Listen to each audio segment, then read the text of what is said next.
Hi folks, it's Amber Singh, your professional development coordinator here at Short Pump. If you ever have any questions about relicensure, please come see me. I'm in room 801, ARSINGH at Henrico. You know the rest is my email address. SD2 forms, just to review with you, you can find them in the locker. I also have a PDF version of one on the Puma Pack page. I think you have to scroll down a bit, find my little staff development sticker, click on it, and I have a staff development web page you can download it from.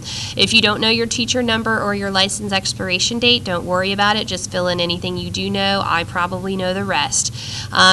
Credits for college courses, make sure you get a official transcript from that. You cannot have like a digital one. You can't like print it from some website. You actually have to have a real college transcript, official copy, in order to get college credit for or relicensure. Also remember, you do not have to take a class anymore. They don't require that for non-masters people, but sometimes, now that you don't have to take one, that also means you have 90 extra points you need to somehow get. If you attend a conference, that's only 5 points per day. Even if you were at the conference for 9 hours, you still only get 5 points. Have a conference certificate as documentation. You need documentation for any of these, really. If you have a student teacher, a teacher for tomorrow, a practicum student come in, you do have to have their timesheet or a certificate from the college, university, or from Teachers from Tomorrow. Those usually go out at the end of the semester that tell us how many hours that student was with you. Professional development activities is kind of like anything that doesn't fit into any of the other categories. That's what you would select. If you went to Teacher Fest, if on Wednesday you went to your specialist meeting, those would all be considered professional development activities. I am your advisor. I can sign off on this SD2 form.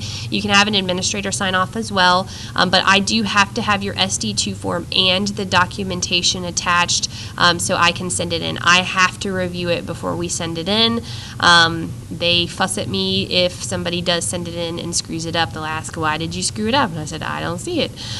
So please give it to me so I don't get a nasty gram from staff development. Now, professional development activities. First off, when you turn in an SD2 form, I am actually not allowed to send it in unless there's a total of 5 hours on this thing. They won't process it for anything less than 5 hours. So I actually have a couple people in the building who have turned in like a 2-pointer, and I'm not allowed to send it in. It's just kind of sitting in my file, and I'm waiting for you to give me like another 2-pointer and another 1-pointer or a 3-pointer or something like that. And what I do is just kind of combine a couple together and then send it in as something over 5. And that's always kind of like annoying because some of you just need 2 or 3 points and you're at your 180. And you can't, for some reason, I don't know why there's that law, but for some reason we're not allowed to turn it in unless it has 5 points on it. So, also remember, you can only turn in one SD2 form per little check here. So if you have a college credit, you're only turning it in for the college credit. You can't have college credit and mentorship on the same thing. You have to have 2 separate SD2 forms. Anywho, the professional development activities that aren't 5 points. I am going to be giving you an individual teacher professional development log this year. You need to hold on to it. Put it in your safe things I never throw away and never lose folder. Hopefully you have something like that. It is your responsibility to keep this log. If you went to Teacher Fest, I think there is going to be a certificate that comes out or something like that. Put Teacher Fest. Put the date of Teacher Fest. How many hours did you attend Teacher Fest on here? On Wednesday, you went to your specialist meeting, your content area meeting, 8:31, hours 3. Let's say Jeannie Pennington gets called to a meeting to learn about some sort of new program. She's going to document what the topic of the meeting is, the date, the number of hours. Maybe she'll attach an email saying that she was invited to that meeting. Or Travis has to go to a lot of meetings, and they don't get certificates for attendance. They just have like an email saying they need to be there. Renata too. So if you have like just, these little meetings that you're supposed to be going to, we want you to get points for those.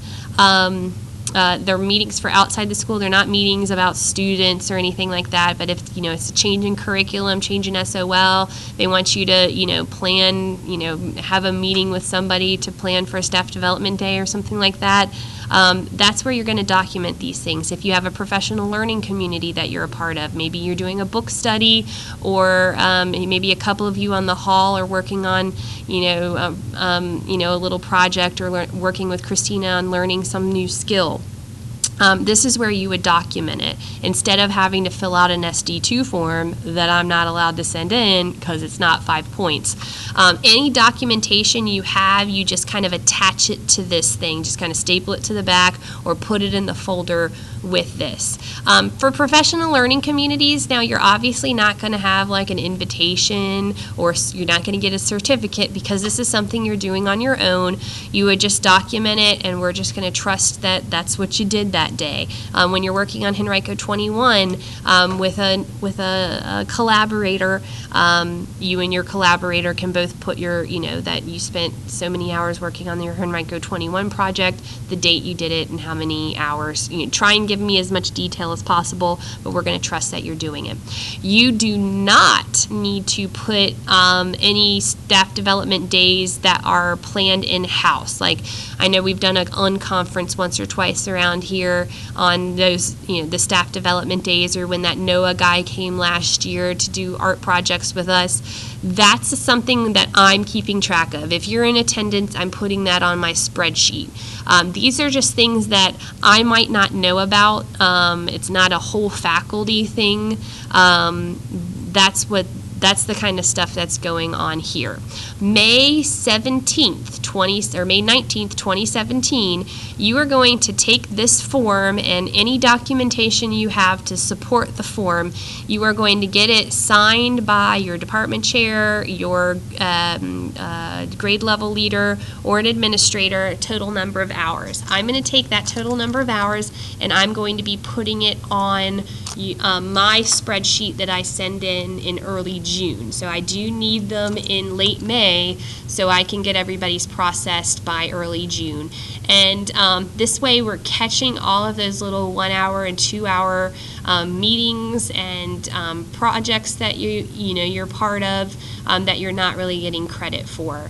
And like I said, if you have documentation, attach it. If you don't worry about it. We trust that you're a professional, so don't stress out about getting a certificate made by somebody. It's okay. We trust you. I hope this makes sense. Please put this somewhere safe. It will be in your mailbox soon, and when I can come up for air. And if you have any questions, let me know, and save this video if you think you probably need to review it later on. Bye.